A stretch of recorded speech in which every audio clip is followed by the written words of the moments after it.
반갑습니다. 심리학다입니다. 행복하시죠? 네, 꼭 행복하셔야 됩니다. 우리가 행복하려고 그러면 어떤 분들은 저에게 이렇게 물으세요. 사람들과 거리를 좀 두고 홀로 외로이 좀 만족하면서 하루하루를 생활하는 것이 행복의 조건이고 태도지 않냐? 물론 그 말씀 맞습니다. 그런데 거기에는 전제 조건이 있죠. 나의 자아상이 온전하고 평화롭고 완전하다면, 그렇다면 그렇게 하시는 게 맞습니다. 그런데 우리의 자아상이 온전하고 완전하고 평화로울 수 있는 수준은 사실은 생각해보면 예수님이나 부처님급입니다. 그러니까 우리 인간이, 보통 인간은 사실 그럴 수가 없어요. 그렇다면 우리는 어떻게 해야 되냐? 계속 사람들과의 관계에서 피드백을 받고 또 새로운 정보가 있으면 나의 어떤 생각이나 태도를 교정하면서 계속 그렇게 자아상을 수정해 가면서 살아가는 겁니다. 이것을 이제 거울 자아 이론이라고 해요. 우리가 아침에 일어나면은 거울을 보죠. 그죠? 그래서 어디 뭐 눈곱이 꼈나, 뭐 얼굴은 어떤가 보죠. 또 하루하루 생활하다 보면 몇 번씩 거울을 볼 때가 있습니다. 그러면서 내 옷매 무새를 교정하기도 하고 또 내 태도, 뭐 복장이라든지 이런 것을 좀 교정하기도 합니다. 우리는 이렇게 살아가는 겁니다. 그래서 진정한 행복의 길은 이렇게 타인과의 피드백, 또 새로운 정보를 얻음으로써 나의 태도를 수정해 나가는 과정에서 행복을 추구해야 되는 겁니다. 그럼 여기서 이렇게 중요한 이 정보가 요즘 많이 오염되어 있습니다. 특히 이 뉴스들이 가짜뉴스가 너무 판쳐요. 그리고 우리는 또 그 가짜뉴스에 너무 빨리 현혹됩니다. 그래서 오늘 가짜뉴스에 우리가 왜 현혹되는지 이거에 대해서 좀 알아보려고 합니다. 자, 일단은 미디어가 발달했죠. SNS가 발달했죠. 그러다 보니까 기존의 언론, 우리가 뭐 우리나라로 따지면 조중동, 그다음에 뭐 경향, 뭐 국민, 뭐 이렇게 신문사들이 있었고 KBS, SBS, MBC 뭐 이렇게 방송국 몇 개 없었어요. 근데 이제는 어때요? SNS, 그다음에 또 뉴미디어가 생겼죠. 뭐 유튜브 같은 것들도 다 이 미디어 역할을 합니다. 그러다 보니까 거기서 나오는 정보의 양이 너무 많아요. 거기에 사실은 대부분이 가짜뉴스일 것입니다. 이 가짜뉴스의 문제가 뭐냐면 처음에 시작될 때는 정치적인 가짜뉴스가 많았어요. 또 역사, 뭐 인문학, 뭐 이런 데서 자신의 개똥 철학을 피력하는, 그러니까 사실은 피해를 그렇게 많이 줄 수 있는 영역은 아니었던 것 같아요. 근데 이제는 실질적인 피해를 주는 영역으로 발달합니다. 경제 분야로 왔죠.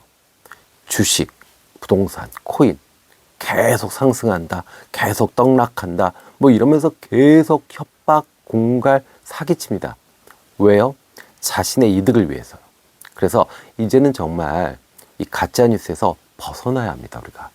그러면 왜 이 가짜뉴스에 우리가 이렇게 푹 빠질 수밖에 없는지에 대해서 조금 더 알아보도록 하겠습니다. 자, 일단은 인간은 기본적으로 무의식적으로 정보를 원합니다. 그러니까 옆집에서 무슨 일이 있었나 그냥 궁금한 건 인간의 본성입니다. 나만 그런 게 아니에요. 그런 인류만이 진화했고 생존한 겁니다. 우리 선조들이 그랬기 때문에 우리가 이렇게 살아있던 겁니다. 그렇기 때문에 우리 피 안에, 우리 DNA에는요, 뭐가 궁금한 건 당연해요. 근데 이제 문제가 있죠. 이걸 반문하셔야 돼요. 진짜 사실을 알고 싶은 건지 아니면 내 생각을 확인하고 싶은 건지에 대해서는 한 번 정도 반문하셔야 됩니다. 근데 실제로 우리가 정보를 얻고 싶어 하는 마음은 이 사실을 알고 싶은 마음보다는 무의식적으로 내 생각을 확인하고 싶어 하는 그 심리가 더 강하다라고 합니다.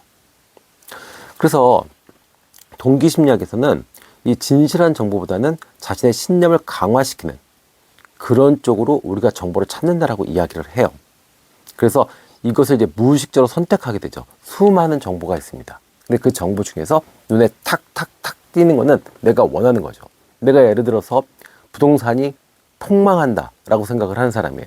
그러면 유튜브를 틀든 신문을 보든 뭐 뉴스를 보든 뭘 보든 간에 그것만 걸리게 됩니다. 이제 그렇게 돼서 그걸 선택하게 되죠. 그러면 어떻게 되죠? 이제는 알고리즘이 작동합니다. 뭐 포털 사이트든 아니면 유튜브든 뭐든 간에 그러면 어떻게 되죠? 거기에 이은 계속적으로 부동산이 망한다, 뭐 대한민국은 부동산 공화국에서 이제 끝났다. 뭐 이런 식으로 막 난리가 납니다. 그럼 어떻게 돼요? 이제 확증 편향이 들어가는 겁니다. 아, 맞아. 대한민국은 망할 거야. 이렇게 됩니다.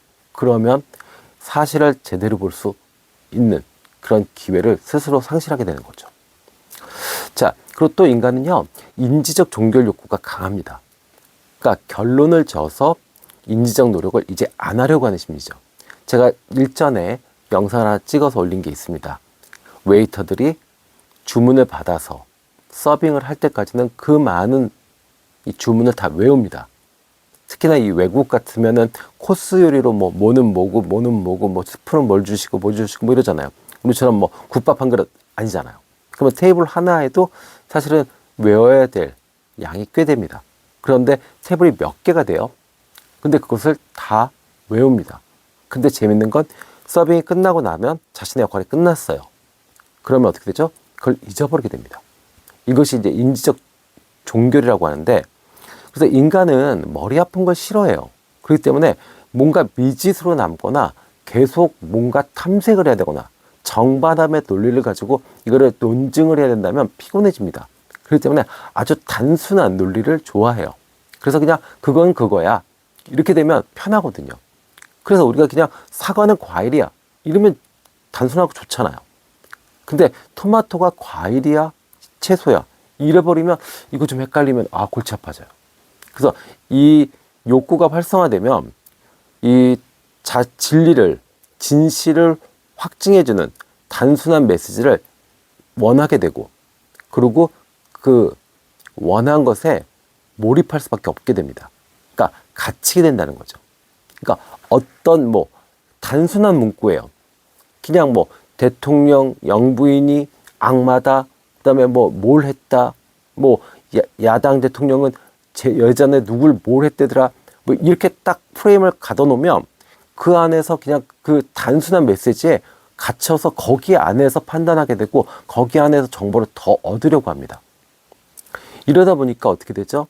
정치, 그 다음에 모든 사회 분야가 다 어떻게 돼요? 선과 악으로만. 대세 상승장이다. 지금 사야 된다. 지금 떡락이다. 이런 식으로 해서 선, 악, 흑, 백으로 분리시킵니다.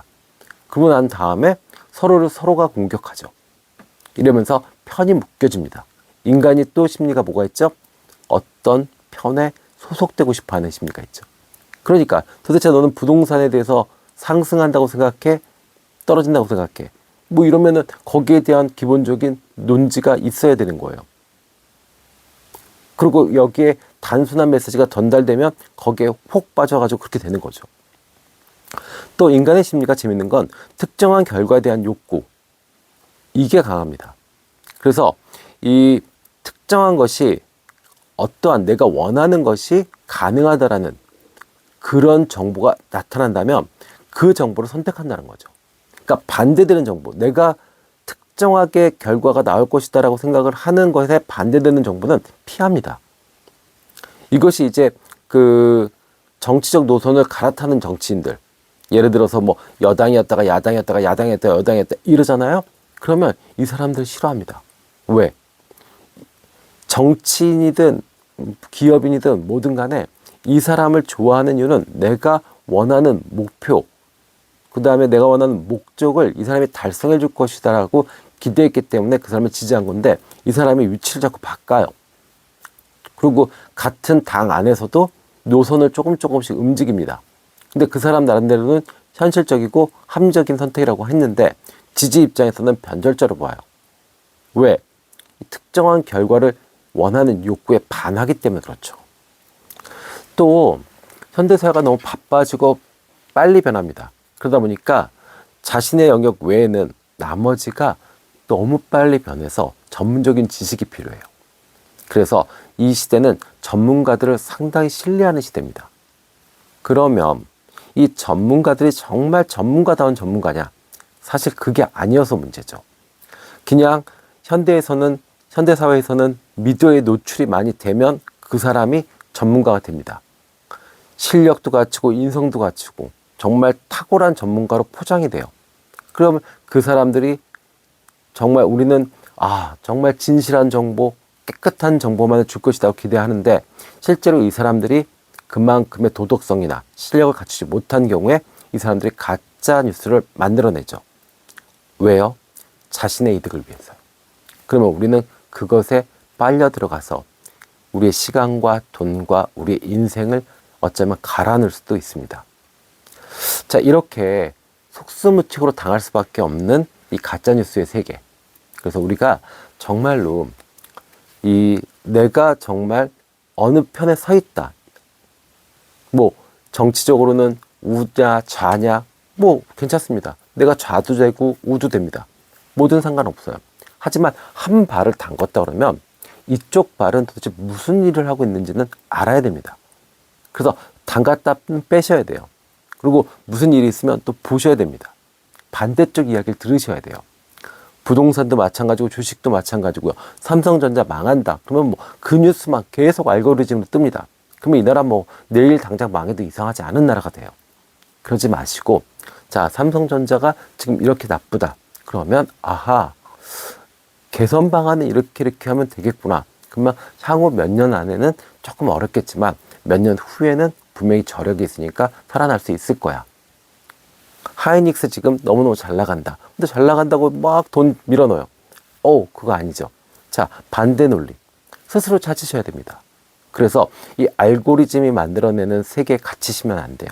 그리고 어떤 단순한 문구, 누구누구가 악마다, 뭐 누구누구는 뭐 정말 사회 악이다.